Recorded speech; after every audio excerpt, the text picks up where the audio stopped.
اب ہم آتے ہیں سیدنا ابراہیم علیہ السلام کے قصے کی طرف، لیکن اس سے پہلے یہ وضاحت کر دیں کہ سیدنا ابراہیم علیہ السلام کے واقعے کے ساتھ چند دوسرے انبیاء علیہ السلام کے واقعات بھی وابستہ ہیں، مثلا سیدنا لوط علیہ السلام کا واقعہ، اس لیے کہ یہ سیدنا ابراہیم علیہ السلام کے بھتیجے بھی ہیں اور ان کے پیروکار بھی۔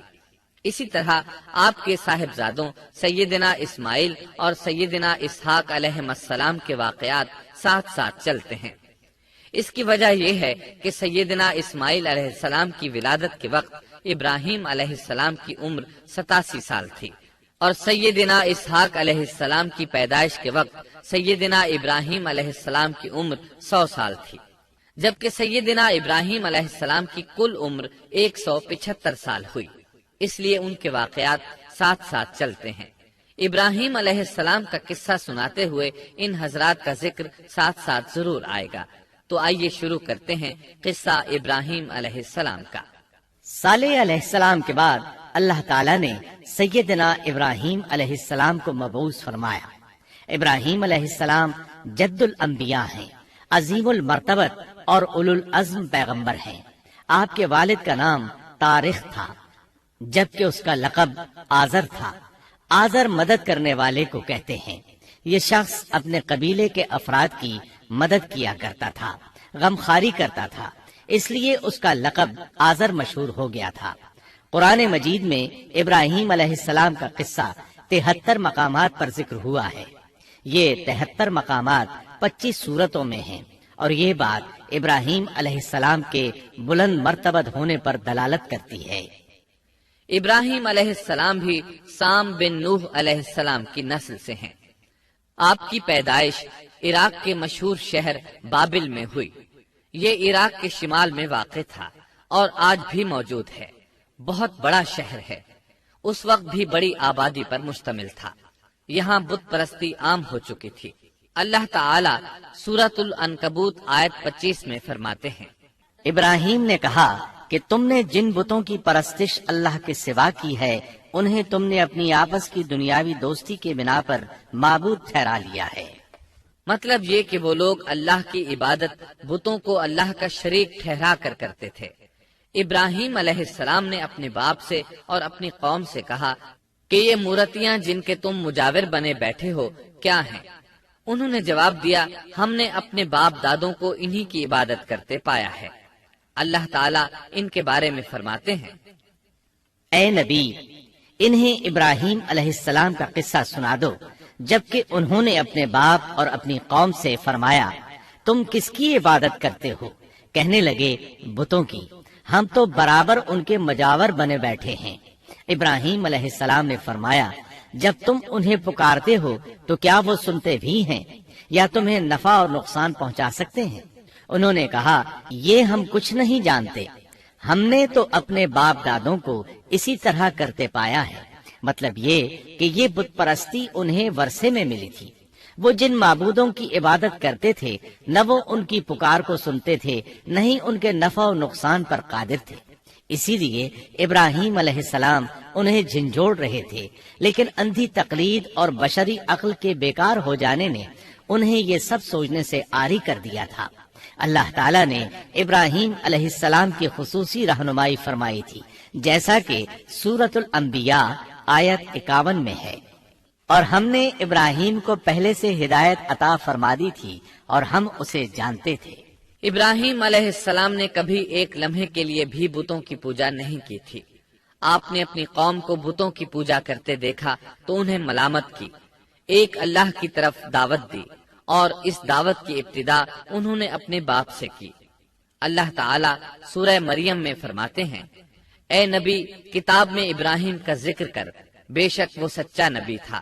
جب اس نے اپنے باپ سے کہا، اے میرے باپ، بے شک مجھے وہ علم عطا ہوا ہے جو تمہیں حاصل نہیں، اس لیے میری اطاعت کریں، میں آپ کو سیدھا راستہ دکھاؤں گا۔ اے میرے باپ، شیطان کی عبادت نہ کریں، بے شک شیطان اللہ کا نافرمان ہے۔ ان بتوں کی عبادت گویا شیطان کی عبادت ہے، اس لیے آپ نے ان معبودوں کو شیطان سے تعبیر کیا۔ فرمایا، اے میرے باپ، بے شک مجھے خوف ہے کہ تم پر اللہ کا عذاب آئے۔ پھر تم شیطان کے ساتھی ہو جاؤ۔ باپ نے ان کی بات سن کر کہا، اے ابراہیم، کیا تو میرے معبودوں سے پھرا ہوا ہے؟ البتہ اگر تو باز نہ آیا تو میں تجھے سنسار کر دوں گا، اور تو مجھ سے ایک مدت تک دور ہو جا، یعنی مجھ سے اتنا دور ہو جا کہ کبھی مجھے نظر نہ آئے۔ ابراہیم علیہ السلام نے اپنے باپ پر نرمی اور مہربانی کرتے ہوئے ان سے کہا، آپ پر سلامتی ہو، میں اپنے رب سے آپ کے لیے بخشش طلب کرتا رہوں گا۔ لیکن جب بعد میں ان پر واضح ہو گیا کہ وہ تو اللہ کا دشمن ہے تو ابراہیم علیہ السلام اس سے بے تعلق ہو گئے۔ سورہ توبہ آیت 114 میں اللہ فرماتے ہیں، اور ابراہیم کا اپنے والد کے لیے بخشش طلب کرنا ایک وعدے کی وجہ سے تھا جو وہ اس سے کر چکے تھے، لیکن جب انہیں معلوم ہو گیا کہ وہ اللہ کا دشمن ہے تو اس سے بیزار ہو گئے۔ بے شک ابراہیم بڑے نرم اور تحمل والے تھے۔ کسی ایماندار کے لیے جائز نہیں کہ وہ کسی کافر کے لیے دعائے مغفرت کرے، بلکہ مومن پر حرام ہے کہ وہ کسی کافر یا عیسائی وغیرہ کے لیے مغفرت طلب کرے یا اس سے یہ کہے کہ اللہ تجھ پر رحم کرے۔ ابراہیم علیہ السلام کے والد نے انہیں دھمکی دی تھی کہ اگر تم اس دعوت سے باز نہ آئے تو میں تمہیں سنسار کر دوں گا۔ اس کے جواب میں ابراہیم علیہ السلام اپنے والد کے ساتھ انتہائی شفقت سے پیش آئے اور اس سے کہنے لگے، میں آپ کے لیے اپنے رب سے استغفار کرتا رہوں گا، اس لیے کہ آپ اپنے والد پر بے حد مہربان تھے۔ اسی لیے اللہ تعالیٰ بھی ابراہیم علیہ السلام پر بے حد مہربان تھے، اور آپ کا لقب خلیل الرحمن رکھ دیا گیا۔ خلت محبت کا وہ انتہائی درجہ ہے جس کے ساتھ دل محبت سے بھر جاتا ہے، یعنی وہ بہت سے لوگوں سے بڑھ کر اللہ تعالیٰ کو محبوب تھے۔ والد کے سخت جواب کے بعد ابراہیم علیہ السلام نے ان سے علیحدگی اختیار کر لی اور انہیں مخاطب کر کے فرمایا، میں تمہیں چھوڑتا ہوں اور جنہیں تم اللہ کے سوا پکارتے ہو ان کو بھی چھوڑتا ہوں، میں اپنے رب کو پکاروں گا، مجھے امید ہے میں اپنے رب کو پکار کر محروم نہیں رہوں گا۔ آپ اللہ کے پیارے اور پسندیدہ نبی تھے۔ جب آپ نے اپنی قوم کو توحید کی دعوت دی اس وقت آپ نوجوان تھے، آپ کی عمر 16 سال تھی۔ ساتھ میں آپ اس بات پر غور و فکر بھی کرتے کہ آخر یہ لوگ بتوں کی پوجا کیوں کرتے ہیں۔ آپ کا دل ان کے شرک پر بہت کوڑتا۔ آخر آپ نے مصمم ارادہ کر لیا کہ اس شر اور فساد کی جڑ کو کاٹ کر رہیں گے، یعنی ان بتوں کو توڑ کر رہیں گے۔ آپ اپنی قوم کو بتوں کو توڑ دینے کی دھمکی دیتے رہے۔ اس دھمکی کا ذکر اللہ تعالیٰ نے سورۃ الانبیاء آیت 57 میں کیا ہے، اور اللہ کی قسم میں تمہارے بتوں کا علاج کروں گا جب تم پیٹھ پھیر کر جا چکے ہوگے۔ یہ بات ابراہیم علیہ السلام نے پوشیدہ نہیں اعلانیہ کہی تھی۔ آخر انتظار کا وقت ختم ہوا، عید کا دن آ پہنچا۔ عید کے دن وہ لوگ صبح سویرے گھر سے نکلنے سے پہلے کھانا پکا کر اپنے معبودوں کے سامنے رکھتے تھے، پھر شہر سے باہر ایک میدان میں جمع ہوتے، وہاں کھیلتے کودتے خوشیاں مناتے، ناز سے چلتے پھرتے اور کھانا کھاتے۔ شام کو گھروں کی طرف آتے، صبح بتوں کے پاس جو کھانا رکھ گئے تھے اس کو اٹھاتے اور تبرک سمجھ کر کھا جاتے۔ اپنے معمول کے مطابق انہوں نے عید کی تیاری کر لی، لیکن ابراہیم علیہ السلام تیار نہ ہوئے، اس لیے کہ وہ تو ان کے ساتھ جانے کا ارادہ ہی نہیں رکھتے تھے۔ وہ لوگ جانے سے پہلے ابراہیم علیہ السلام کے پاس آئے اور کہنے لگے، کیا آپ ہمارے ساتھ نہیں جائیں گے؟ سیدنا ابراہیم علیہ السلام نے آسمان کی طرف نگاہ کی اور فرمایا، میں بیمار ہوں۔ یہ تمام واقعہ سورۃ الانبیاء آیات 51 تا 58 میں بیان ہوا ہے۔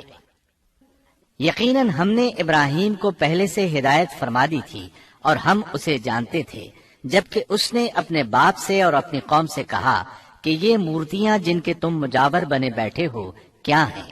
سب نے کہا، ہم نے اپنے باپ دادوں کو انہی کی عبادت کرتے پایا ہے۔ آپ نے فرمایا، پھر تو تم اور تمہارے باپ دادا سبھی یقیناً کھلی گمراہی میں مبتلا رہے۔ کہنے لگے، کیا آپ سچ مچ ہمارے پاس حق لائے ہیں یا یوں ہی مذاق کر رہے ہیں؟ آپ نے فرمایا، نہیں نہیں، در حقیقت تم سب کا پروردگار تو وہ ہے جو آسمان و زمین کا مالک ہے، جس نے انہیں پیدا کیا ہے۔ میں تو ایسی بات کا گواہ اور قائل ہوں۔ اور اللہ کی قسم میں تمہارے ان معبودوں کا علاج تمہاری غیر موجودگی میں کروں گا۔ پس اس نے ان سب کے ٹکڑے کر دیے، البتہ صرف بڑے بت کو چھوڑ دیا، یہ اس لیے کیا کہ وہ سب اس کی طرف لوٹے۔ ابراہیم علیہ السلام نے لوگوں کے ساتھ عیدگاہ جانے سے انکار کیا اور عذر پیش کیا کہ وہ بیمار ہیں۔ وہ لوگ آپ کو چھوڑ کر چلے گئے۔ بعد میں ابراہیم علیہ السلام ان بتوں کے پاس گئے، دیکھا کہ ان کے سامنے کھانا پڑا ہے۔ چونکہ سب لوگ کھانا لائے تھے اس لیے یہ کھانا بہت زیادہ تھا، لیکن ان جھوٹے معبودوں نے اسے کھانا تو درکنار اس کو چھوا تک نہ تھا۔ ابراہیم علیہ السلام نے انہیں مخاطب کر کے کہا، یہ اتنا کھانا تمہارے سامنے پڑا ہے، تم اس کو کھاتے کیوں نہیں؟ تمہیں کیا ہو گیا کہ بات تک نہیں کرتے؟ پھر پوری قوت سے دائیں ہاتھ سے کلہاڑا مار کر ان کے ٹکڑے ٹکڑے کر دیے، لیکن بڑے بت کو چھوڑ دیا تاکہ سب اسی کی طرف رجوع کریں۔ تمام چھوٹے بتوں کو توڑ کر کلہاڑا اس بڑے بت کے کندھے پر رکھ دیا۔ مشرکین میلے سے لوٹے تو دیکھا ان کے سارے معبود اوندھے منہ ٹوٹے پھوٹے پڑے ہیں، ان کے تمام معبودوں کو توڑ دیا گیا تھا۔ وہ حیران رہ گئے کہ یہ کیسے ہو گیا، کس نے کیا؟ کہنے لگے، یہ کام کس ظالم کا ہے؟ اس نے ہمارے معبودوں کی توہین کی ہے۔ اس وقت جن لوگوں نے ابراہیم علیہ السلام کا وہ کلام سنا تھا انہیں ان کا خیال آ گیا۔ کہنے لگے، وہ نوجوان جس کا نام ابراہیم ہے اسے ہم نے اپنے بتوں کی مذمت کرتے سنا ہے۔ اللہ کی قدرت کہ ابراہیم علیہ السلام کا جو مقصد تھا وہ خود بخود پورا ہو رہا تھا۔ قوم کے لوگ مشورہ کر رہے تھے کہ سب کو جمع کرو اور اسے بلاؤ، پھر اسے سزا دو۔ چنانچہ تمام اہل باطل چھوٹے بڑے جمع ہو گئے، کارروائی شروع ہو گئی۔ کہنے لگے، اے ابراہیم، ہمارے معبودوں کے ساتھ یہ لغو حرکت تو نے کی ہے۔ ابراہیم علیہ السلام نے جواب دیا، یہ کام تو اس بڑے بت کا ہے، مجھ سے کیوں پوچھتے ہو؟ تم اپنے معبودوں سے کیوں نہیں پوچھ لیتے کہ ان کے ٹکڑے کس نے اڑائے ہیں؟ ابراہیم علیہ السلام کا جواب سن کر وہ سب سوچ میں پڑ گئے، پھر کہنے لگے، ہم نے بڑی غلطی کی، اپنے معبودوں کے پاس کسی کو حفاظت کے لیے نہیں چھوڑا۔ اس قدر واضح بات محسوس کر کے بھی وہ ظالم ایمان نہ لائے، بلکہ شیطان نے ان کے دلوں میں وسوسہ ڈالا اور انہوں نے غور و فکر کر کے کہا، اے ابراہیم، کیا تمہیں علم نہیں، یہ تو بے زبان ہیں، یہ بول نہیں سکتے۔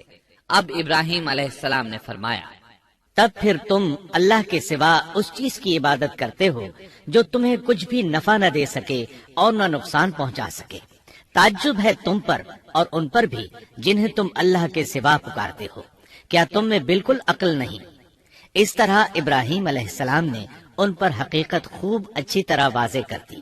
ان سے فرمایا، تم ان کی پوجا کرتے ہو جن کو تم خود تراشتے ہو، یعنی ان کا حال تو یہ ہے کہ تم نے ان کو خود اپنے ہاتھوں سے تراشا اور ان کی عبادت کرنے لگے، جبکہ تمہیں اور تمہاری بنائی ہوئی چیزوں کو اللہ ہی نے پیدا کیا ہے۔ ابراہیم علیہ السلام نے ایک کلہاڑے کی مدد سے ان سب بتوں کو تہس نہس کر دیا تھا۔ یہ اس بات کی واضح ترین نشانی تھی کہ یہ بالکل بے بس ہیں، لیکن اس واضح نشانی کے باوجود وہ اپنے کفر ہی پر ڈٹے رہے اور لگے ابراہیم علیہ السلام کو دھمکیاں دینے۔ کہنے لگے، اس کے لیے ایک آتش کدہ بناؤ اور اسے اس دہکتی آگ میں ڈال دو۔ پھر ان لوگوں نے ایک چٹیل میدان کا انتخاب کیا جہاں مٹی نام کی کوئی چیز نہیں تھی۔ اس میدان کو پتھروں کی باڑ کے ساتھ گھیر دیا گیا۔ پھر سب لوگوں کو حکم دیا گیا کہ وہ لکڑیاں جمع کر کے اس گھیری ہوئی جگہ میں رکھیں۔ چنانچہ سب لوگ لکڑیاں جمع کر کے وہاں لانے لگے، یہاں تک کہ عورتوں اور بچوں نے بھی اس کام میں بڑھ چڑھ کر حصہ لیا۔ میدان میں اتنی لکڑیاں جمع ہو گئیں کہ زمین نظر نہیں آتی تھی۔ یہ لکڑیاں زمین پر ایک اونچی دیوار محسوس ہوتی تھیں۔ پھر ان لکڑیوں کو آگ لگائی گئی۔ جب آگ کے شعلے آسمان سے باتیں کرنے لگے تو انہوں نے ابراہیم علیہ السلام کو آگ میں ڈالنے کے لیے ایک جھولا تیار کیا۔ اس میں سیدنا ابراہیم علیہ السلام کو رکھا گیا۔ اس وقت آپ نے یہ دعا پڑھی، حسبنا اللہ ونعم الوکیل۔ ہمیں اللہ کافی ہے اور وہی بہترین کارساز ہے۔ یہ کلمہ ہر محتاج اور مصیبت زدہ کو پڑھنا چاہیے۔ بخاری میں ہے، رسول اللہ صلی اللہ علیہ وسلم نے فرمایا، حسبنا اللہ و نعم الوکیل ابراہیم علیہ السلام نے اس وقت فرمایا تھا جب انہیں آگ میں پھینکا جانے لگا تھا۔ مطلب یہ کہ ہم اللہ ہی پر بھروسہ کرتے ہیں، اس کے سوا ہمارا کسی پر بھروسہ نہیں۔ بعض روایات میں یہ بھی ہے کہ جب ابراہیم علیہ السلام کو آگ میں ڈالا جانے لگا تو جبریل علیہ السلام آئے اور کہا، اے ابراہیم کوئی حاجت ہے تو میں حاضر ہوں۔ ابراہیم علیہ السلام نے فرمایا، اگر تم اپنی مرضی سے آئے ہو تو مجھے تمہاری کوئی ضرورت نہیں۔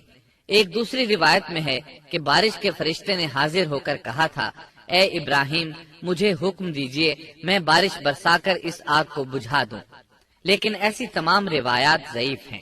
یوں بھی اللہ کا حکم ان سے پہلے کام کرنے والا تھا۔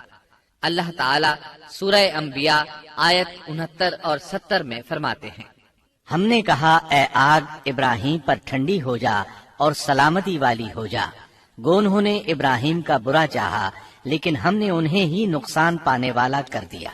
چنانچہ جب ابراہیم علیہ السلام کو آگ میں ڈالا گیا تو وہ ٹھنڈی ہو گئی۔ ابن عباس رضی اللہ عنہما فرماتے ہیں، اگر اللہ تعالیٰ آگ سے یہ نہ فرماتے کہ سلامتی والی ٹھنڈی ہو جا تو وہ اس قدر سرد ہو جاتی کہ اس کی ٹھنڈک سے تکلیف محسوس ہوتی۔ گویا آگ بھی اللہ کے حکم کے بغیر نہیں جلا سکتی، چھری اللہ کے حکم کے بغیر نہیں کاٹ سکتی، اس لیے کہ یہ بھی اللہ کی مخلوق ہیں اور ان کی قدرت بھی اللہ کے پاس ہے۔ وہ چاہے تو ان کو قدرت عطا کر دے، چاہے تو قدرت واپس لے لے۔ آگ کو ٹھنڈا ہونے کا حکم ہوا، وہ ٹھنڈی ہو گئی۔ اس نے نہ ابراہیم علیہ السلام کے کپڑے جلائے، نہ جسم کے کسی حصے کو کوئی نقصان پہنچایا، صرف وہ رسیاں جلائیں جن سے آپ کو باندھا گیا تھا۔ سبحان اللہ۔ لوگ آگ کے گرد اس انتظار میں کھڑے تھے کہ جو ہی انہیں آگ میں پھینکا جائے گا وہ جل کر راکھ ہو جائیں گے، لیکن وہ یہ دیکھ کر حیران رہ گئے کہ ابراہیم علیہ السلام بڑے ناز سے آگ کے درمیان بیٹھے ہیں۔ بعض روایات میں ہے کہ ابراہیم علیہ السلام فرمایا کرتے تھے، مجھے ان دنوں جو راحت اور سکون حاصل تھا ویسا آگ سے نکلنے کے بعد نہیں ہوا۔ لوگ اس معجزے کو دیکھ کر حیرت زدہ تھے۔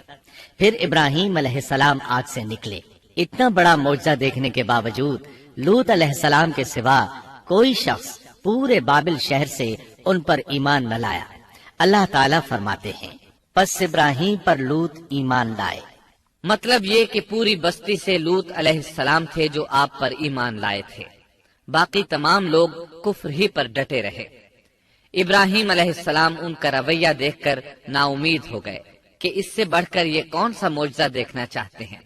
ان کے بتوں کو توڑ دیا گیا، اپنی آنکھوں سے اللہ کی نشانی ان لوگوں نے دیکھی، پھر بھی یہ ایمان نہیں لائے، چنانچہ آپ نے وہاں سے ہجرت کا ارادہ فرما لیا۔ اس وقت بابل پر نمرود نامی بادشاہ کی حکومت تھی۔ کہا جاتا ہے کہ زمین کے بیشتر حصے پر اسی کی حکمرانی تھی۔ جب اس کے پاس یہ خبریں پہنچیں کہ ابراہیم علیہ السلام کو آگ میں ڈالا گیا لیکن آگ نے انہیں نہیں جلایا، تو اس نے ابراہیم علیہ السلام کو اپنے دربار میں پیش کرنے کا حکم دیا۔ ابراہیم علیہ السلام کو وہاں لایا گیا۔ نمرود نے ان سے ان کے رب کے بارے میں سوال کیا۔ اللہ تعالیٰ سورۃ البقرہ آیت 258 میں فرماتے ہیں، کیا تو نے اس شخص کو نہیں دیکھا جس نے ابراہیم سے اس کے رب کے متعلق جھگڑا کیا، اس لیے کہ اللہ نے اسے سلطنت دی تھی۔ ایک روایت میں ہے کہ 4 بادشاہوں نے زمین کے بیشتر حصے پر حکمرانی کی ہے، ان میں سے ایک نمرود ہے۔ نمرود اپنے وقت کا حاکم و بادشاہ تھا۔ ابراہیم علیہ السلام سے جب اس کی اللہ تعالیٰ کے بارے میں بات چیت ہوئی تو ابراہیم علیہ السلام نے کہا، میرا رب وہ ہے جو زندہ کرتا ہے اور مارتا ہے۔ جواب میں اس نے کہا، میں بھی زندہ کرتا ہوں اور مارتا ہوں۔ چنانچہ اس نے حکم دیا کہ جیل سے 2 آدمیوں کو لے آؤ۔ جیل سے 2 ایسے آدمیوں کو لایا گیا جن کے لیے سزائے موت کا فیصلہ ہو چکا تھا۔ اس نے ان میں سے ایک کے قتل کا حکم دیا، دوسرے کو معاف کر دیا۔ اس سے اس نے یہ ثابت کرنا چاہا کہ وہ بھی زندہ کر سکتا ہے اور موت دے سکتا ہے، اور کہنے لگا، دیکھ لو میرے حکم سے لوگ مرتے ہیں اور میرے حکم سے انہیں زندگی ملتی ہے۔ اس کی بات سن کر ابراہیم علیہ السلام نے غور کیا کہ اگر وہ اس سے موت و حیات کے باریک فلسفے پر بحث کریں گے تو نمرود کا مقصد پورا ہو جائے گا اور میرا مقصد پورا نہیں ہو پائے گا۔ اس لیے بحث و مباحثے کی بجائے کوئی مضبوط دلیل پیش کر دی جائے تاکہ حق و باطل کے درمیان فرق واضح ہو جائے۔ چنانچہ آپ نے فرمایا، بے شک اللہ سورج کو مشرق سے لاتا ہے، تو اس کو مغرب سے لے آ۔ کافر بادشاہ یہ سن کر مبہوت رہ گیا، اس کا سر جھک گیا۔ اللہ تعالیٰ فرماتے ہیں تب وہ کافر حیران رہ گیا اور اللہ نا انصافوں کو سیدھی راہ نہیں دکھاتا۔ ان تمام باتوں کے بعد نمرود کو یہ معلوم کرنے کی ضرورت نہیں رہی کہ ابراہیم علیہ السلام آگ سے کیسے نجات پا گئے، کیونکہ حقیقت اس پر آشکار ہو چکی تھی۔ وہ جان گیا تھا کہ اصل معاملہ کیا ہے۔ چنانچہ اس نے ابراہیم علیہ السلام سے کہا، آپ اس ملک سے نکل جائیے، ہم آپ کو یہاں نہیں رہنے دیں گے۔ ابراہیم علیہ السلام نے عراق کو خیر بات کہا اور شام کی طرف ہجرت کر گئے۔ یہاں آ کر وہ حران نامی بستی میں مقیم ہوئے۔ اسی جگہ آپ نے اپنے چچا ہاران کی بیٹی سیدہ سارہ علیہ السلام سے شادی کی۔ اللہ تعالیٰ اس ہجرت کے بارے میں فرماتے ہیں، اور ہم اسے یعنی ابراہیم اور لوط کو بچا کر اس زمین کی طرف لے آئے جس میں ہم نے جہان کے لیے برکت رکھی تھی۔ جب آپ حران کے مقام پر پہنچے تو وہیں ٹھہر گئے، وہیں رہنے لگے۔ یہاں آ کر آپ کا شمار بنو حران میں ہونے لگا۔ آپ لوگوں کو اسی شہر میں رہنے کی دعوت دیتے۔ اس شہر کے لوگ بتوں کی پوجا نہیں کرتے تھے بلکہ ستاروں کو پوجتے تھے۔ ابراہیم علیہ السلام نے جب ان کی یہ حالت دیکھی تو ارادہ کر لیا کہ ان لوگوں کو بتائیں گے کہ ستاروں کی عبادت کرنا باطل ہے۔ یہ لوگ چونکہ نجوم پرست تھے اس لیے ان کی عبادت کا وقت رات کو ہوتا تھا، اور یہ لوگ رات کے وقت عبادت کرتے تھے کیونکہ ان کے معبود یعنی ستارے رات ہی کو طلوع ہوتے ہیں۔ چنانچہ ابراہیم علیہ السلام انہیں یہ دکھانے کے لیے کہ ان چیزوں کی عبادت باطل ہے ایک دن ان کے ساتھ نکلے۔ اللہ نے آسمان کے دروازے کھول دیے تو ابراہیم علیہ السلام نے چاند، ستاروں، سیاروں اور آسمان و زمین کی سلطنت کو دیکھا۔ اللہ تعالیٰ نے ابراہیم علیہ السلام سے تمام پردے ختم کر دیے جو عام طور پر لوگوں کی آنکھوں پر ہوتے ہیں، اور انہوں نے وہ کچھ دیکھا جسے آج کی رصد گاہیں بھی نہیں دیکھ سکتی۔ اللہ تعالیٰ سورۃ الانعام آیت 75 میں فرماتے ہیں، اور اسی طرح ہم نے ابراہیم کو آسمان اور زمین کی سلطنت کا مشاہدہ کرا دیا تاکہ وہ یقین کرنے والوں میں سے ہو جائے۔ بعض مفسرین نے لکھا ہے کہ یہ سب کچھ اللہ تعالیٰ نے ابراہیم علیہ السلام کو اس لیے دکھایا تھا کہ وہ ستاروں کی پرستش کرتے تھے۔ پھر اللہ تعالیٰ نے اپنی عبادت کی طرف ان کی رہنمائی فرمائی۔ جن مفسرین نے یہ بات لکھی وہ غلطی پر ہیں، کیونکہ ایک جلیل القدر رسول کے متعلق ایسا گمان کرنا کبیرہ گناہ ہے۔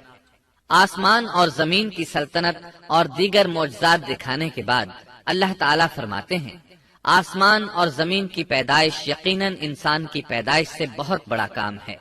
اللہ تعالیٰ ایک دوسرے مقام پر فرماتے ہیں، آسمان اور زمین میں بہت سی نشانیاں ہیں جن سے یہ منہ موڑ کر گزر جاتے ہیں۔ ابراہیم علیہ السلام حران شہر کے ستارہ پرستوں کو لے کر ایک رات نکلے۔ اچانک ایک ستارہ طلوع ہوا، اس کی چمک دمک بہت تھی، شکل صورت کے لحاظ سے بھی بہت خوبصورت تھا۔ اس وقت ابراہیم علیہ السلام نے بطور مذاق کہا، یہ میرا رب ہے۔ لیکن جب وہ ستارہ کچھ دیر بعد چھپ گیا تو کہنے لگے، یہ تو غروب ہو گیا۔ یہ رب کیسے ہو سکتا ہے؟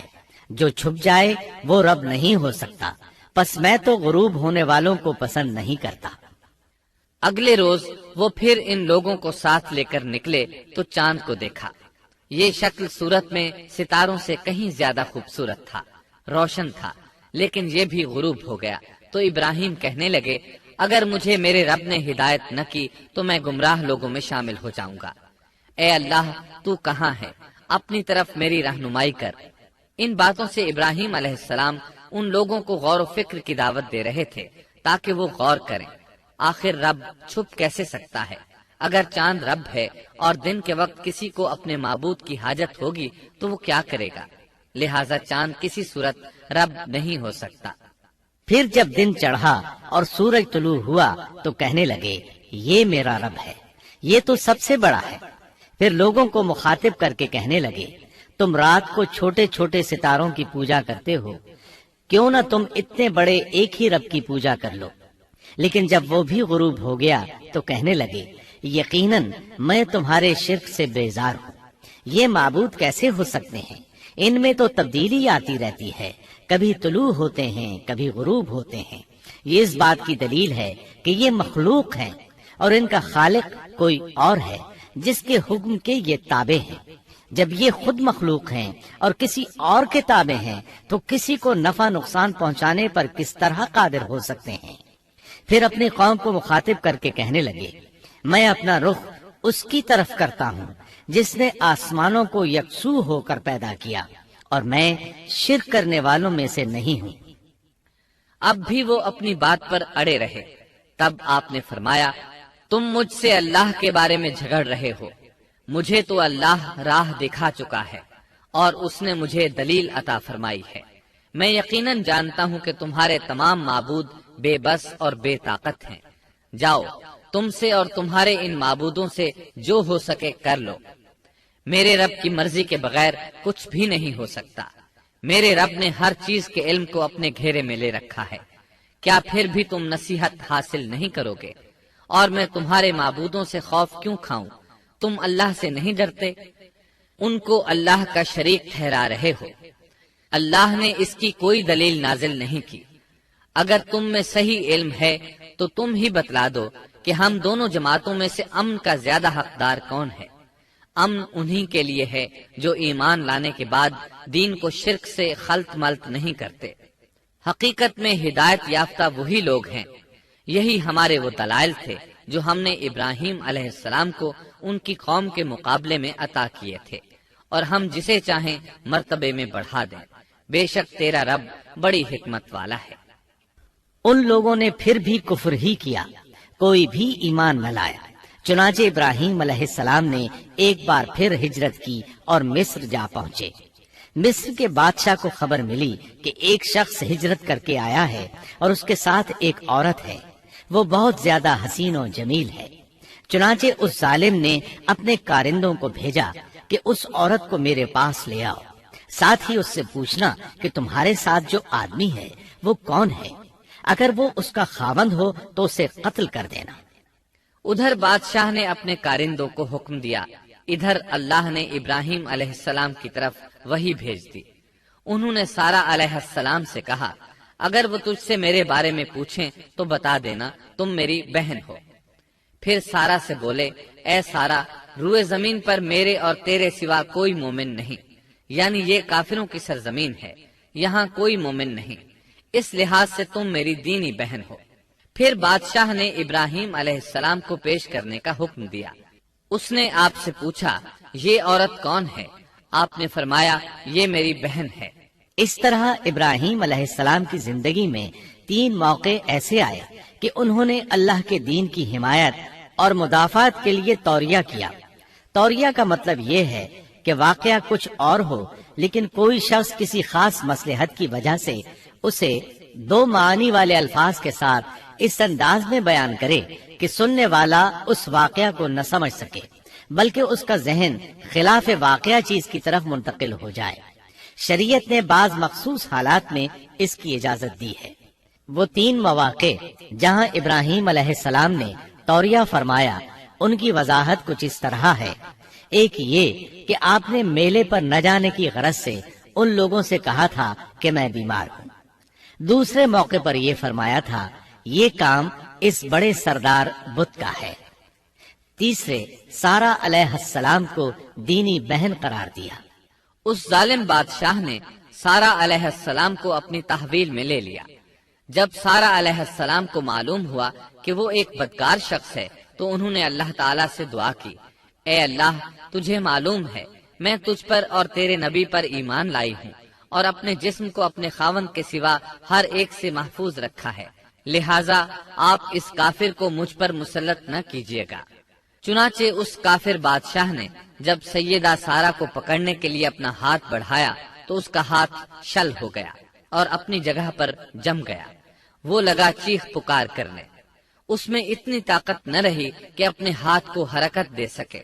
اس کی آواز سن کر اس کے محافظ بھاگے ہوئے آئے، انہوں نے اس کے ہاتھ کو چھڑانا چاہا لیکن چھڑا نہ سکے۔ اس کی یہ حالت دیکھ کر سیدہ سارہ خوف زدہ ہو گئیں۔ انہوں نے سوچا اگر یہ مر گیا تو لوگ کہیں گے اسے میں نے قتل کیا ہے۔ چنانچہ انہوں نے اللہ سے دعا کی کہ اسے چھوڑ دیا جائے۔ اللہ تعالیٰ نے آپ کی دعا قبول کر لی، اس کا ہاتھ ٹھیک ہو گیا، لیکن وہ ظالم پھر بھی نہ ڈرا۔ اس نے ایک بار پھر آپ کی طرف ہاتھ بڑھایا، اس کا ہاتھ پھر شل ہو گیا۔ سیدہ سارہ نے پھر دعا کی، وہ دوبارہ ٹھیک ہو گیا، وہ پھر بھی باز نہ آیا۔ تیسری بار پھر اس نے ان کی طرف ہاتھ بڑھایا، اس بار بھی اس کا ہاتھ شل ہو گیا۔ اب وہ سیدہ سارہ علیہ السلام سے کہنے لگا، اب کی بار اگر تو مجھے اس مصیبت سے نجات دلائے گی تو میں تجھے چھوڑ دوں گا اور کبھی تیرے آڑے نہیں آؤں گا۔ چنانچہ سیدہ سارہ علیہ السلام نے اللہ تعالی سے دعا کی، وہ ٹھیک ہو گیا۔ تب اس نے اپنے کارندوں کو آواز دی اور ان سے بولا، تم میرے پاس کسی انسان کو نہیں بلکہ سرکش جن کو لائے ہو۔ پھر اس نے انہیں رہا کر دیا، عزت و اکرام سے رخصت کیا اور ان کی خدمت کے لیے اپنی بیٹی ہاجرہ کو ساتھ کر دیا۔ سارہ علیہ السلام واپس لوٹیں تو دیکھا کہ ابراہیم علیہ السلام نماز پڑھ رہے ہیں۔ نماز کے بعد انہوں نے پوچھا، سارہ اس نے تمہارے ساتھ کیا سلوک کیا؟ سیدہ سارہ علیہ السلام نے سارا واقعہ سنا دیا۔ سن کر آپ نے فرمایا، الحمدللہ۔ پھر بولے، اب ہم یہاں نہیں رہیں گے بلکہ واپس جائیں گے۔ چنانچہ آپ ایک بار پھر فلسطین میں آ گئے، وہیں اپنی زندگی بسر کرنے لگے۔ اب ہم آگے بڑھتے ہیں۔ جب آپ فلسطین میں مستقل طور پر رہائش پذیر ہوئے تو لوط علیہ السلام بھی آپ کے ساتھ تھے۔ لوط علیہ السلام آپ کے بھتیجے تھے، ان کے والد کا نام ہاران تھا۔ یہ بچپن ہی سے سیدنا ابراہیم علیہ السلام کے زیر سایہ رہے، انہی کے ہاں پرورش پائی، اس لیے دین حق فوراً قبول کر لیا۔ جب سیدنا ابراہیم علیہ السلام نے عراق سے شام کی طرف ہجرت کی تو یہ آپ کے ساتھ تھے۔ وہاں سے حران گئے، تب بھی ساتھ تھے۔ پھر مصر کی طرف ہجرت کی تو بھی لوط علیہ السلام ان کے ساتھ تھے۔ آخرکار جب آپ نے مصر کو بھی خیر بات کہا اور فلسطین آ گئے تب بھی یہ ساتھ تھے۔ اب ابراہیم علیہ السلام نے لوط علیہ السلام کو حکم دیا کہ وہ بستی سدوم کی طرف چلے جائیں، اس لیے کہ اس بستی کے لوگ کفر کی انتہائی گہرائی میں جا چکے ہیں۔ انہیں کفر و شرک سے نکالنے کے لیے وہاں جائیں، انہیں اللہ کے احکام سنائیں، اللہ کی طرف دعوت دیں۔ چنانچہ لوط علیہ السلام تو اس طرف روانہ ہو گئے اور ادھر فلسطین میں صرف 3 مسلمان رہ گئے، ابراہیم علیہ السلام، ان کی زوجہ محترمہ سیدہ سارہ اور سیدہ ہاجرہ علیہم السلام۔ وہیں رہائش پذیر رہے اور لوگوں کو مسلسل اللہ کی طرف دعوت دیتے رہے۔ یہاں یہ بے شمار مال و دولت کے بھی مالک بن گئے۔ جب ان کی عمر 85 یا 86 سال ہوئی تو سارہ علیہ السلام نے سوچا، میں بانجھ ہوں، میرے خاوند بوڑھے ہیں لیکن اولاد کی تمنا ہے، تو کیوں نہ میں اپنی لونڈی ہاجرہ ہدیے اور تحفے کے طور پر ابراہیم علیہ السلام کو دے دوں۔ چنانچہ ہاجرہ ابراہیم علیہ السلام کو مل گئیں، انہوں نے ان سے شادی کر لی۔ اللہ رب العزت نے جلد ہی ان کے بطن سے آپ کو اسماعیل علیہ السلام عطا فرمائے۔ ہاجرہ علیہ السلام کے ماں بننے پر اور ان کی اولاد کو دیکھ کر سیدہ سارہ علیہ السلام کو فطری طور پر غیرت کا احساس ہوا۔ اللہ کی قدرت دیکھیے، خود ہی انہیں ہاجرہ کو تحفے میں دیا تاکہ اولاد حاصل ہو، اور جب وہ ماں بن گئیں تو اب غیرت محسوس کر رہی ہیں۔ اپنی اس کیفیت سے مجبور ہو کر سیدہ سارہ نے ابراہیم علیہ السلام سے کہا، آپ مجھے اس کے ساتھ ایک جگہ پر نہ رکھیں۔ مورخین اور سیرت نگار لکھتے ہیں کہ ہاجرہ علیہ السلام ایک نطاق پہنا کرتی تھی، یعنی وہ جسم کے درمیان ایک لمبا کپڑا لٹکا لیتی تھیں تاکہ وہ کپڑا گھسٹ گھسٹ کر قدموں کے نشانات مٹا دے اور سارہ کو نظر نہ آئے، کیونکہ سارہ غیرت کی حد کو پہنچ چکی تھی۔ ابراہیم علیہ السلام نے جب سارہ علیہ السلام کے اندر غیرت کے آثار دیکھے تو ہاجرہ کو ان کی نگاہوں سے دور کر دیا۔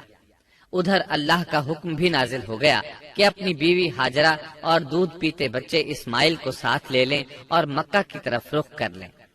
ابراہیم علیہ السلام مکہ کی طرف روانہ ہوئے، یہاں تک کہ مکہ پہنچ گئے۔ یہ جگہ اس وقت بالکل ویران اور بے آباد تھی، نہ کوئی انسان تھا نہ پانی۔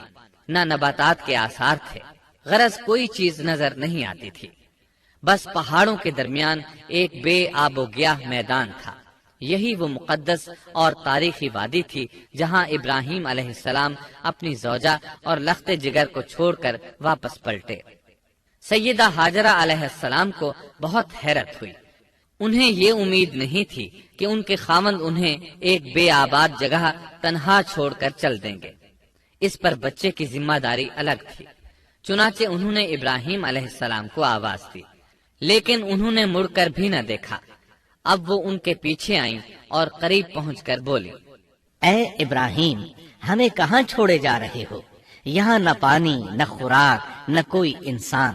ابراہیم علیہ السلام نے پھر بھی کوئی جواب نہ دیا، کوئی پریشانی بھی ظاہر نہ کی اور چلتے رہے۔ سیدہ ہاجرہ بھی آپ کے پیچھے چلتی رہیں اور پوچھتی رہیں کہ ہمیں کس کے حوالے کر کے جا رہے ہیں؟ یہاں تو کوئی بھی جاندار نہیں، مکمل طور پر بے آباد علاقہ ہے۔ لیکن انہوں نے اب بھی کوئی توجہ نہ دی۔ آخر سیدہ ہاجرہ نے کہا، کیا آپ کو اللہ نے اس کام کا حکم دیا ہے؟ اب آپ نے جواب میں فرمایا، ہاں۔ تب سیدہ ہاجرہ بولی، اگر یہ بات ہے تو اللہ تعالی ہرگز ہمیں ضائع نہیں ہونے دے گا۔ جب انسان اللہ کے احکام کو بجا لائے تو اس کے دل سے فقر و فاقے کا خوف نکل جاتا ہے اور اللہ اسے طرح طرح کے انعامات سے نوازتا ہے۔ انسان جب تک اللہ کے احکام کو بجا لاتا رہے گا تب تک اللہ کی نصرت اور اس کی تائید شامل حال رہے گی۔ چنانچہ جو ہی ہاجرہ علیہ السلام کو پتا چلا کہ انہیں تنہا چھوڑ جانا اللہ کے حکم کی بنا پر ہے تو فوراً یقین بھرے لہجے میں بولی، تب اللہ ہمیں ضائع نہیں کرے گا، یہ کہہ کر وہ اپنے شیر خوار بچے کی طرف پلٹ گئیں۔ خوراک اور پانی چند دن میں ختم ہو گئے، پانی کا ایک قطرہ پاس نہ رہا۔ اب پانی کی تلاش شروع کی، لیکن اپنے لیے تو درکنار، ماں کو بیٹے کے لیے بھی پانی نہ ملا نہ خوراک۔ اب بچہ لگا بھوک سے بلکنے، خوراک نہ ملنے کی وجہ سے ماں کا دودھ بھی خشک ہو گیا تھا۔ عورت کتنی بھی باحوصلہ ہو اپنے بچے کو بھوک سے بلکتے نہیں دیکھ سکتی۔ اب انہوں نے بچے کو وہیں چھوڑا اور تیزی سے قریبی پہاڑی صفا کی طرف لپکی۔ اوپر چڑھ کر ادھر ادھر نظر دوڑائی کہ شاید کسی طرف پانی یا خوراک نظر آ جائے یا کسی انسان کی جھلک نظر آ جائے۔ جب کچھ نظر نہ آیا تو نشیب کی طرف چلی، ساتھ میں بچے کی طرف بھی دیکھتی جاتی تھی۔ نشیب میں پہنچی تو بچہ نظروں سے اوجھل ہو گیا۔ اس پر اور بے چین ہوئی اور بلندی کی طرف دوڑی۔ اس طرح مروہ پہاڑی پر چڑھ گئی۔ وہاں بھی چاروں طرف نگاہ دوڑائی لیکن کچھ نظر نہ آیا۔ خیال آیا کہ پھر کوشش کرنی چاہیے۔ اس خیال سے مروہ پہاڑی سے اتری اور صفا کی طرف چل دی۔ درمیان میں نشیب کی وجہ سے بچہ نظر نہ آیا تو دوڑنے لگی۔ اس طرح پھر صفا پر چڑھ گئیں۔ اللہ اکبر! ایک تو عورت ذات کمزور، پھر بھوک پیاس سے نڈھال، اس پر کس قدر سعی اور کوشش میں مصروف، وہ بھی اپنے بچے کے لیے۔ بہرحال بار بار کوشش کے خیال سے انہوں نے صفا اور مروہ پہاڑیوں کے درمیان 7 چکر لگائے۔ یہی وجہ ہے مسلمان عازمین حج صفا و مروہ کے درمیان سعی کرتے ہیں تاکہ اس واقعے کی یاد تازہ ہو جائے۔ جب وہ آخری مرتبہ مروہ پر پہنچی تو انہوں نے ایک آواز سنی۔ یہ آواز اسماعیل علیہ السلام کے قریب سے آئی تھی۔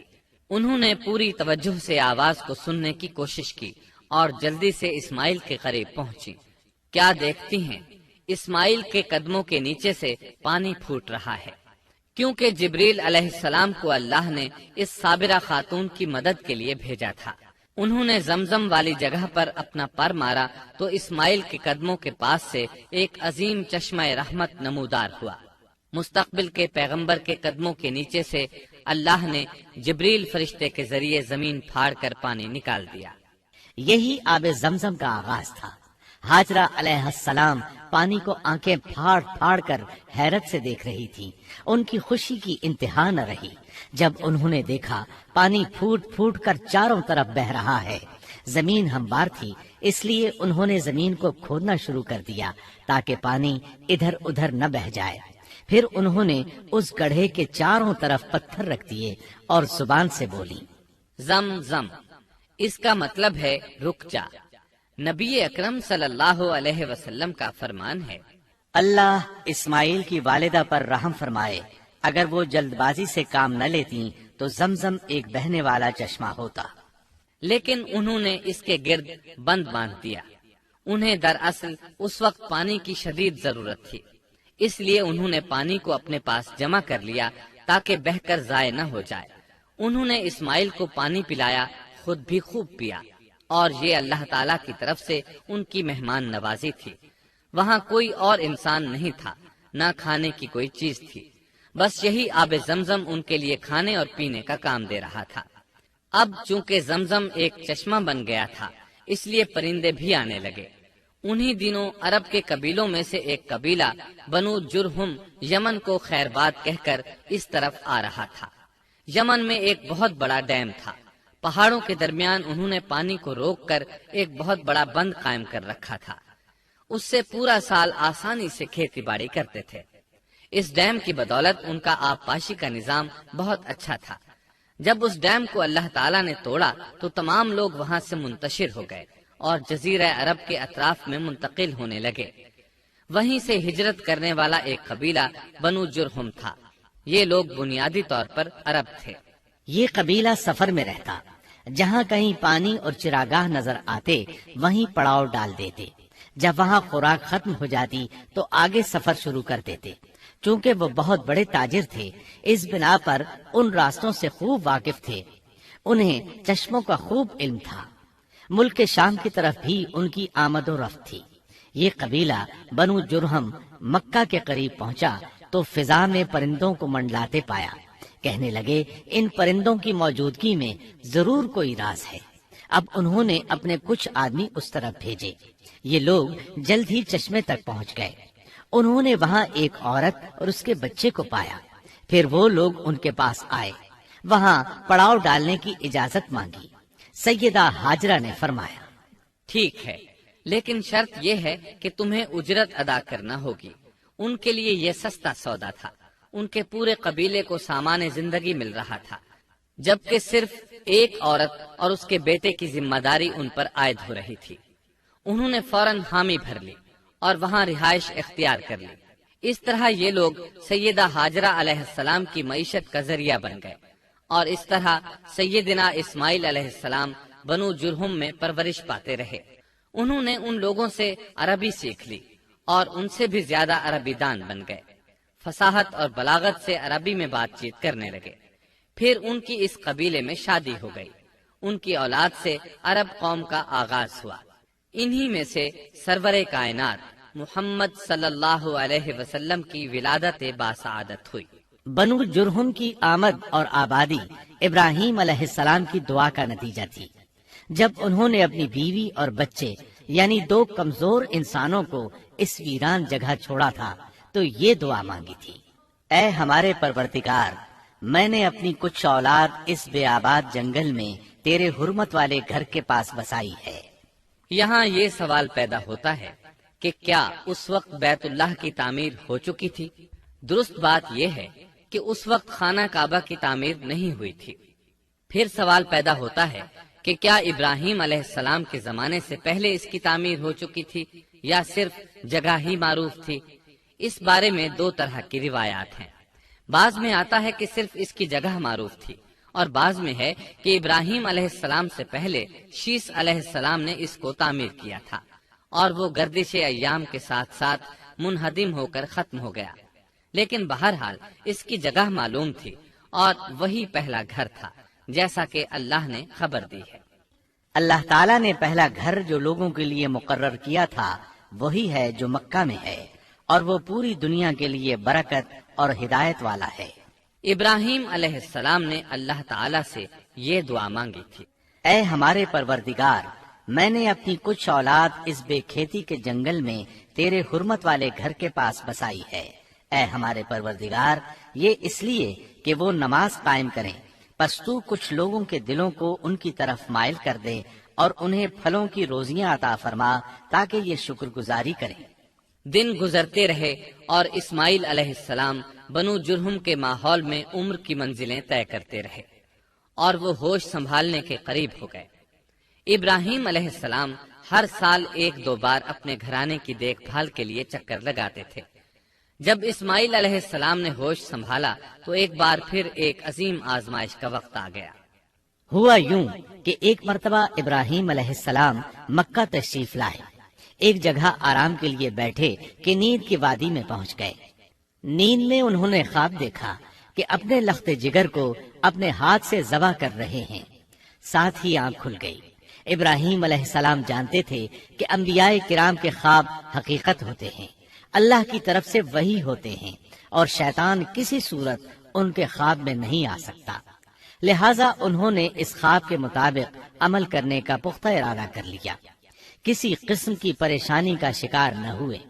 اللہ رب العزت نے اس عظیم اور تعجب خیز واقعے کا قرآن مجید میں ذکر کرتے ہوئے فرمایا، اور ابراہیم نے کہا میں تو ہجرت کر کے اپنے پروردگار کی طرف جانے والا ہوں، وہ ضرور میری رہنمائی کرے گا۔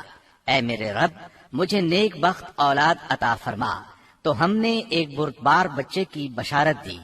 پھر جب بچہ اتنی عمر کو پہنچا کہ اس کے ساتھ چلنے پھرنے لگا تو ابراہیم نے کہا میرے پیارے بیٹے، میں نے خواب دیکھا ہے کہ میں تجھے ذبح کر رہا ہوں، اب تو بتا تیری کیا رائے ہے؟ یہاں سوال پیدا ہوتا ہے کہ ابراہیم علیہ السلام نے اسماعیل علیہ السلام سے مشورہ کیوں لیا؟ وہ چاہتے تو اسماعیل کو سوتے میں ذبح کر دیتے، اس طرح اللہ کا حکم بجا لاتے۔ وہ بیٹے کے پاس کیوں گئے اور ان سے مشورہ کیوں لیا؟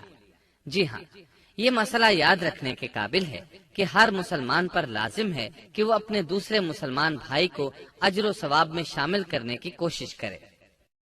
ابراہیم علیہ السلام نے بیٹے کو ثواب میں شامل کرنے کے لیے انہیں اللہ کے حکم سے آگاہ کیا۔ یہ نہ چاہا کہ میں اکیلا ہی اجر لیتا رہوں، بلکہ دوسرے کی خیر خواہی کو پیش نظر رکھا۔ والدین کے لیے آپ کے اس انداز میں نصیحت موجود ہے، یہ کہ اولاد کو ثواب کے مواقع فراہم کریں، ان کی صحیح تربیت کریں۔ اگر صدقہ کرنے کا موقع ملے تو بچوں کے ذریعے صدقہ کرائیں، تاکہ انہیں بھی اللہ کے راستے میں خرچ کرنے کی عادت پڑے۔ جب کسی دینی مجلس میں بیٹھنے کا موقع ملے تو اپنی اولاد کو بھی ساتھ لے کر جائیں۔ بے شمار لوگ خود تو جاتے ہیں، اولاد کو جانے کے لیے کہتے بھی نہیں، خود دین سیکھتے ہیں، اولاد کو دین نہیں سکھاتے۔ ابراہیم علیہ السلام نے اسماعیل علیہ السلام سے رائے لی۔ سبحان اللہ، انہوں نے جواب میں فرمایا اے ابا جان، آپ کو جو حکم ملا ہے کر گزریے۔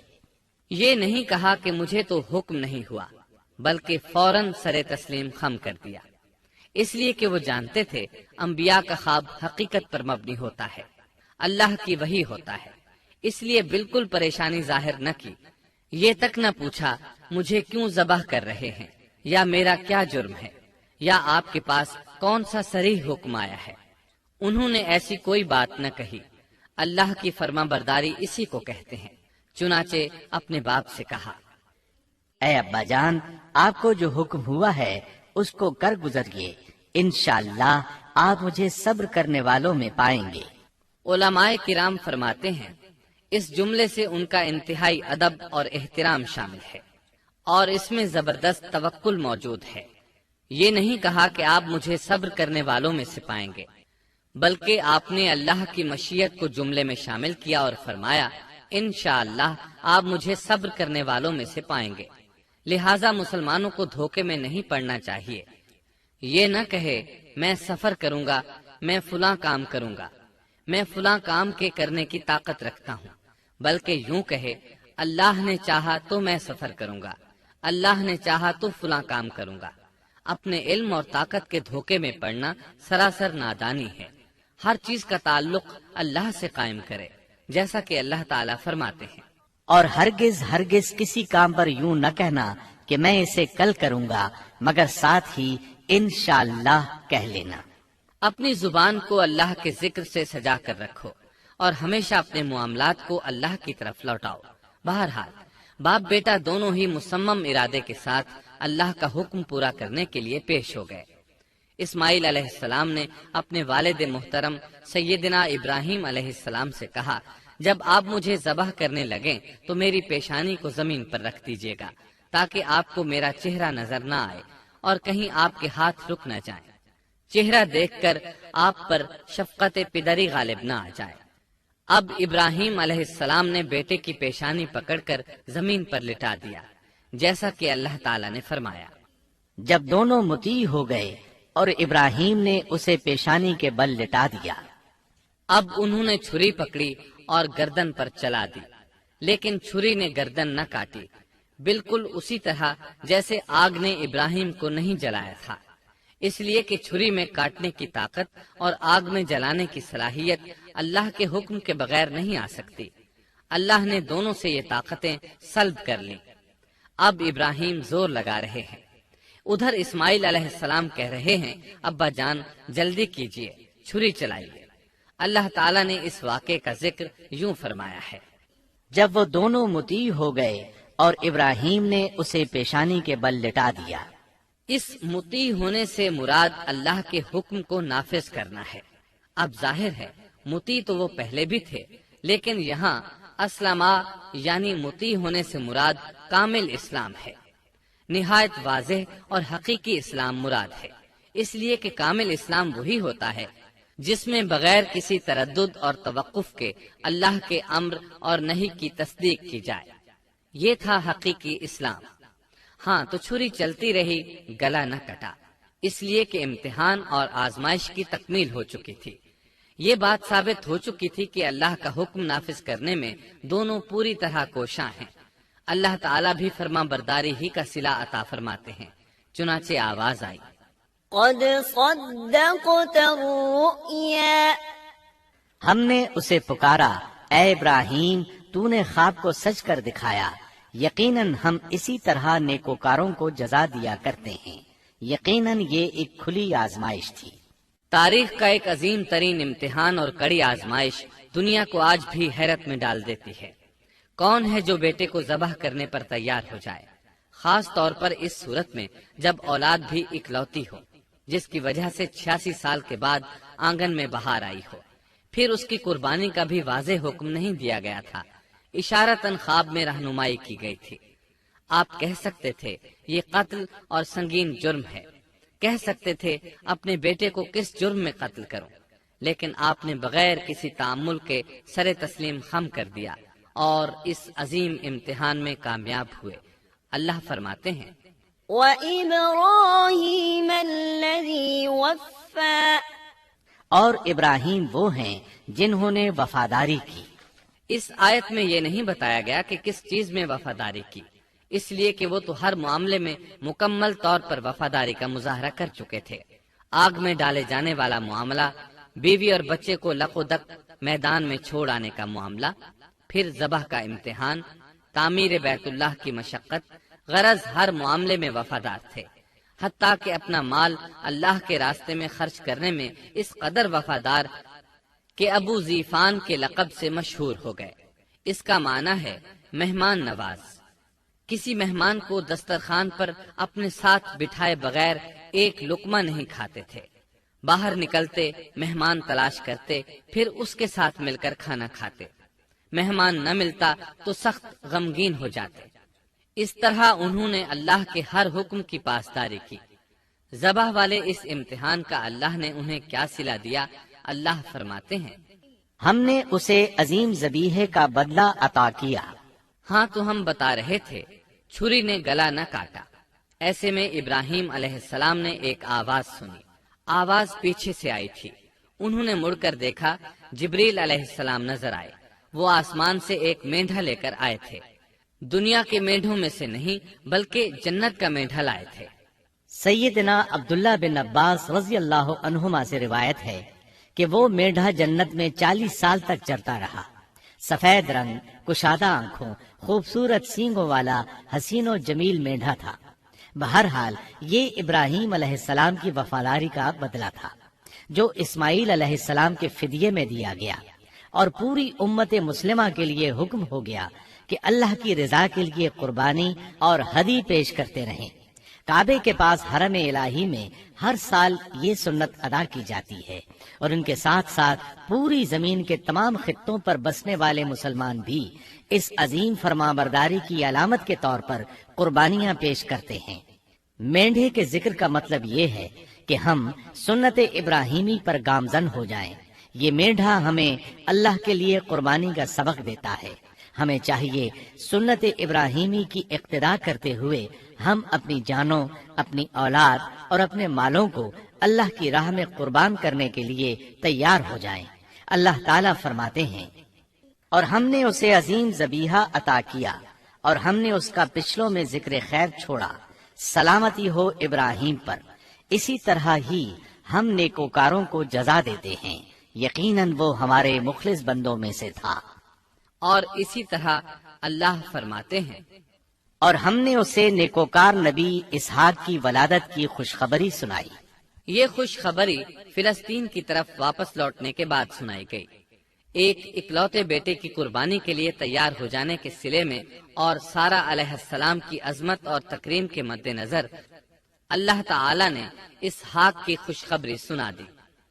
یہ آیت ذبح کے واقعے کے بعد اللہ تعالی نے ذکر فرمائی ہے، اس لیے معلوم ہوا پچھلی آیات میں اسحاق کے علاوہ کسی اور بیٹے کا ذکر ہوا ہے، اور وہ اسماعیل علیہ السلام ہی تھے، جبکہ یہودی روایات میں اسحاق علیہ السلام کو ذبیح قرار دیا جاتا ہے۔ یہ بالکل غلط ہے۔ ذبح کے واقعے کے بعد اسحاق علیہ السلام کی بشارت مل رہی ہے، پھر بھلا وہ پیدا ہونے سے پہلے ہی ذبیح کیسے بن گئے؟ اس لیے یہ قطعی بات ہے کہ اسماعیل علیہ السلام ہی ذبیح ہیں۔ اس کے کئی اور بھی دلائل ہیں جن کے ذکر کرنے کا یہاں موقع نہیں۔ بہرحال اس عظیم آزمائش میں بے مثال کامیابی کے بعد ابراہیم علیہ السلام فلسطین آئے اور 120 سال کی عمر میں اسحاق علیہ السلام کی بشارت ملی، جبکہ سارہ علیہ السلام کی عمر 90 سال تھی۔ ان پر بڑھاپا طاری ہو چکا تھا۔ ایسے میں 3 فرشتے آئے۔ وہ تو قوم لوط کی تباہی کے لیے آئے تھے۔ راستے میں اللہ کے حکم سے ابراہیم علیہ السلام اور ان کی اہلیہ سارہ کو خوشخبری سنائی، اور اس غرض کے لیے وہ انسانی شکل میں آئے تھے۔ ابراہیم علیہ السلام تو پہلے ہی بہت مہمان نواز تھے۔ انہیں دیکھ کر بہت خوش ہوئے کہ مہمان آ گئے۔ فرشتوں نے انہیں سلام کیا۔ ابراہیم علیہ السلام نے سلام کا جواب دیا۔ وہ حیرت زدہ تھے کہ یہ لوگ ان کی بستی کے رہنے والے تو ہیں نہیں، لیکن ان پر سفر کے نشانات بھی نہیں ہیں، جیسا کہ دور سے چل کر آنے والوں میں ہوتے ہیں۔ نہ ان کے پاس سواریاں ہیں۔ قرآن مجید میں آتا ہے، فرشتوں نے سلام کیا تو ابراہیم نے بھی سلام کیا اور دل میں خیال کیا یہ اجنبی لوگ ہیں۔ پھر وہ اپنی مہمان نوازی کی عادت کے مطابق انہیں اندر لے آئے، ان کے لیے کھانے کا انتظام کیا۔ اللہ تعالیٰ فرماتے ہیں، ہمارے بھیجے ہوئے فرشتے ابراہیم کے پاس خوشخبری لے کر آئے تو انہوں نے سلام کیا۔ ابراہیم نے سلام کا جواب دیا اور فوراً بھنا ہوا بچڑا لے آئے، اور بچڑا بھی موٹا تھا۔ ان کے سامنے کھانا پیش کیا، لیکن وہ بھلا کب کھانے کی طرف ہاتھ بڑھانے والے تھے۔ یہ دیکھ کر ابراہیم علیہ السلام نے خوف محسوس کیا کہ کہیں یہ دشمن نہ ہو۔ اس وقت فرشتوں نے کہا، ابراہیم نہ ڈر، ہم تو قوم لوط کی طرف بھیجے گئے ہیں۔ جب انہوں نے یہ باتیں کی تو سارہ علیہ السلام پاس کھڑی تھی۔ وہ ہنسنے لگی۔ وہ خوش خبری سے پہلے کیوں ہنس پڑی؟ علماء اس بارے میں کہتے ہیں کہ جب انہوں نے سنا یہ فرشتے لوط علیہ السلام کی بستی کو تباہ کرنے جا رہے ہیں تو ان کے خاتمے کی خبر سن کر وہ ہنستی۔ اس کے بعد فرشتوں نے یہ خوشخبری سنائی، ہم نے اسے اسحاق کی پیدائش کی خوشخبری دی اور اسحاق کے بعد یعقوب پوتے کی بھی خوشخبری دی۔ بہت جلد ہی ہم اسحاق سے تیری ویران گود کو آباد کریں گے، اور تو اپنی زندگی میں اس کے بیٹے یعقوب کو بھی دیکھ لے گی۔ اب 3 بشارتیں جمع ہو گئیں۔ بیٹا پیدا ہوگا، لمبی عمر ملے گی یعنی بیٹا جوان ہوگا، اور پھر وہ اپنے پوتے کو بھی دیکھے گی۔ اس سے بڑھ کر کیا عزت اور تکریم ہو سکتی ہے؟ اس لیے جب نبی کریم صلی اللہ علیہ وسلم سے پوچھا گیا کریم یعنی عزت والا کون ہے، تو آپ نے فرمایا کریم بن کریم بن کریم بن کریم، یعنی یوسف بن یعقوب بن اسحاق بن ابراہیم علیہ السلام۔ مطلب یہ کہ نبی بن نبی بن نبی بن نبی۔ یہ یوسف علیہ السلام کی شان ہے کہ خود بھی کریم، باپ بھی کریم، دادا بھی کریم اور پردادا بھی کریم۔ اس سے بڑھ کر عزت افزائی کیا ہو سکتی ہے؟ بہرحال فرشتوں نے انہیں خوشخبری دی۔ پھر انہوں نے ابراہیم کو ایک صاحب علم لڑکے کی بشارت دی۔ خوشخبری سن کر سیدہ سارہ حیران ہوئی، مارے حیرت کے منہ سے ہلکی سی چیخ نکل گئی۔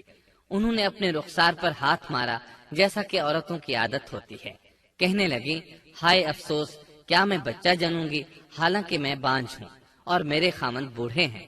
یہ تو حیرت کی بات ہے۔ ایک دوسری جگہ اللہ تعالیٰ نے یہ الفاظ فرمائے، کہنے لگی، میں بوڑھی اور بانجھ ہوں، بھلا میں بچے کو کیسے جنم دوں گی؟ اس پر فرشتوں نے کہا، تو اللہ کے حکم پر تعجب کرتی ہے، اے اہل بیت، یہ تو اللہ کی تم پر رحمت اور برکت ہے، وہ بہت بزرگ اور قابل تعریف ہے۔ دوسری آیت میں ہے، انہوں نے کہا، اسی طرح تیرے رب نے فیصلہ کیا ہے اور ہمیں کہا ہے، یقیناً وہ بہت حکمت والا ہے اور علم رکھنے والا ہے۔ یہ تھی اسحاق علیہ السلام کی ولادت کی خوشخبری۔ ابراہیم علیہ السلام مکے میں سیدنا اسماعیل علیہ السلام سے ملنے کے لیے آتے رہتے تھے۔ ایک روز آئے تو ان سے کہا، اے میرے بیٹے، اللہ تعالیٰ نے مجھے حکم دیا ہے کہ اس مقام پر اللہ کا گھر تعمیر کرنا۔ اسماعیل علیہ السلام نے فوراً کہا، میں حاضر ہوں۔ اس طرح انہوں نے کھدائی شروع کی۔ ایسے میں انہیں شیش علیہ السلام کی تعمیر کے آثار نظر آئے۔ انہوں نے اس پر تعمیر شروع کر دی۔ ایک روایت میں یہ بھی ہے کہ انہوں نے فرشتوں والی بنیادوں کے آثار بھی دیکھے۔ نبی کریم صلی اللہ علیہ وسلم کی جوانی کے دنوں میں جب مکے کے قریش نے کعبے کی تعمیر نئے سرے سے کی تو انہوں نے اس کی بنیادوں کو گہرا کرنا چاہا۔ وہ کھدائی کرتے ان سبز پتھروں تک پہنچ گئے جو پہاڑوں کی چوٹیوں کی طرح نظر آ رہے تھے۔ انہوں نے ان پتھروں کو نکالنا چاہا۔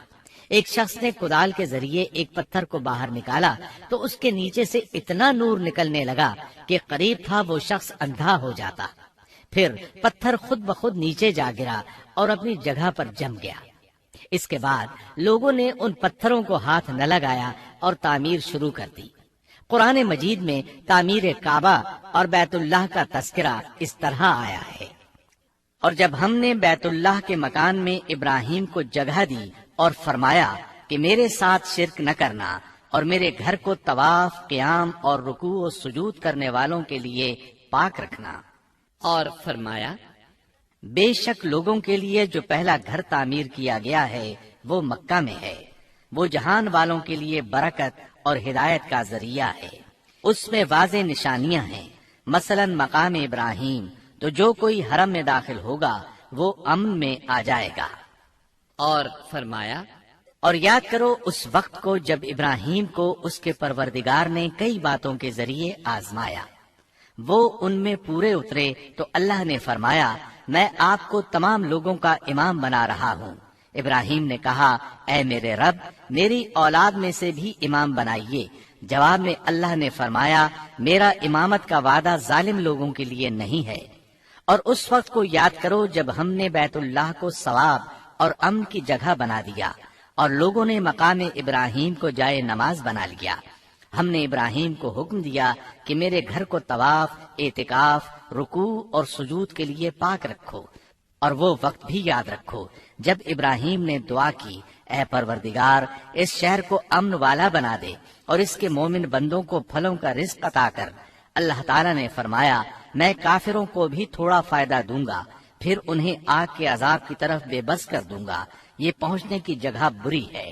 اور وہ وقت یاد کرو جب ابراہیم اور اسماعیل بیت اللہ کی بنیادوں کو بلند کر رہے تھے اور دعا مانگ رہے تھے، اے ہمارے رب، ہماری محنت کو قبول فرما، تو دعا کو سننے والا، جاننے والا ہے، اور ہمیں اپنا فرما بردار بنا، ہماری اولاد میں سے بھی ایک فرما بردار گروہ بنا، اور ہمیں عبادت کا طریقہ سکھا اور ہم پر رجوع فرما، کیونکہ تو ہی توبہ قبول کرنے اور رحم فرمانے والا ہے۔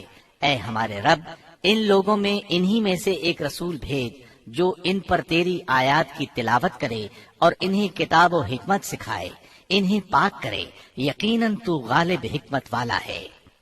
تعمیر کے دوران جب ابراہیم علیہ السلام اس مقام تک پہنچے جہاں آج حجر اسود ہے تو اللہ تعالیٰ نے جنت سے ایک سفید پتھر بھیجا۔ حدیث میں ہے یہ پتھر نہایت سفید تھا، اب سیاہ ہو گیا ہے۔ انسانوں کی غلطیاں اس کے سیاہ ہونے کا سبب بنی۔ جب دیواریں انسانی قد کے برابر ہو گئیں تو اسماعیل علیہ السلام ایک پتھر لے آئے۔ اب ابراہیم علیہ السلام اس پتھر پر کھڑے ہوئے۔ وہ ننگے پاؤں تھے۔ اسی وقت پتھر پگھل گیا، ان کے پاؤں اس کے اندر کسی قدر دھنس گئے، پتھر پر ان کے پیروں کے نشانات آ گئے۔ اسی پتھر کو آج مقام ابراہیم کہا جاتا ہے۔ پہلے یہ پتھر بیت اللہ کی دیواروں کے ساتھ رکھا گیا تھا۔ جب لوگ طواف کے لیے آتے تو سیدنا ابراہیم کے پیروں کے نشانات دیکھنے کے لیے یہاں ہجوم ہو جاتا۔ اس طرح طواف کرنے والوں کو دقت کا سامنا ہوتا۔ سیدنا عمر رضی اللہ عنہ نے صحابہ کرام کے مشورے سے اس پتھر کو اس جگہ سے قدرے ہٹا کر نماز کی صفوں کے قریب کر دیا تاکہ طواف کرنے والوں کو دقت نہ ہو۔ یہ مقام بہت مقدس ہے۔ اللہ نے فرمایا ہے، تم مقام ابراہیم کو جائے نماز مقرر کر لو۔ مقام ابراہیم کے قریب اس کے پیچھے ہو کر نماز پڑھنے کا موقع مل جائے تو لازماً وہاں 2 رکعت ادا کیا کرو۔ موقع نہ ملے تو پھر پوری مسجد حرام میں طواف سے فراغت والی 2 رکعت پڑھ لیا کرو۔ اس طرح کعبہ تعمیر ہوا۔ تب نیا حکم آیا، لوگوں میں جو استطاعت رکھے اس پر اللہ کے لیے حج بیت اللہ فرض ہے، اور جو شخص جان بوجھ کر اعراض کرے تو اللہ جہانوں سے بے نیاز ہے اور اسے اس کی کوئی پرواہ نہیں۔ ادھر ابراہیم علیہ السلام کو اللہ تعالی کی طرف سے اشارہ ہوا، لوگوں میں حج کا اعلان کر دیں۔ ابراہیم علیہ السلام کہنے لگے، اللہ میری آواز بھلا کس کس تک پہنچے گی؟ جواب آیا، آپ کے ذمے آواز لگانا ہے، پہنچانا ہمارا کام ہے۔ چنانچہ آپ عرفات کے ایک پہاڑ پر چڑھے اور آواز لگائی، لوگو بیت الحرام کا حج کرو۔ اللہ تعالیٰ نے معجزانہ طور پر یہ آواز تمام انسانوں تک پہنچا دی، خواہ وہ پیدا ہوئے تھے یا نہیں۔ دوسرا معجزہ یہ ہوا کہ اللہ نے بیت اللہ اور اس کے حج کی محبت لوگوں کے دلوں میں ڈال دی۔ اللہ نے فرمایا، اور آپ لوگوں میں حج کا اعلان کر دیں، وہ آپ کی طرف پیدل بھی آئیں گے اور دبلے پتلے اونٹوں پر بھی دور دور سے آئیں گے۔ اس طرح لوگ پیدل اور سوار ہو کر کثرت سے حج کے لیے آنے لگے اور یہ ویران علاقہ آباد ہونے لگا۔ یہ تھے حالات اور واقعات ابراہیم علیہ السلام کے۔ آپ نے 175 سال کی عمر میں وفات پائی۔ آپ سے پہلے سیدہ ہاجرہ علیہ السلام نے وفات پائی، اور ان کی وفات سے کچھ ہی عرصہ بعد سیدہ سارہ علیہ السلام 127 سال کی عمر میں فوت ہو گئیں۔ ان دونوں کی وفات کے بعد آپ غمگین رہنے لگے۔ آخر اتنی مدت تک ساتھ رہا تھا۔ آپ خلیل الرحمن تھے، آپ پر صحیفے بھی نازل ہوئے، آپ اللہ کے بے حد شکر گزار تھے۔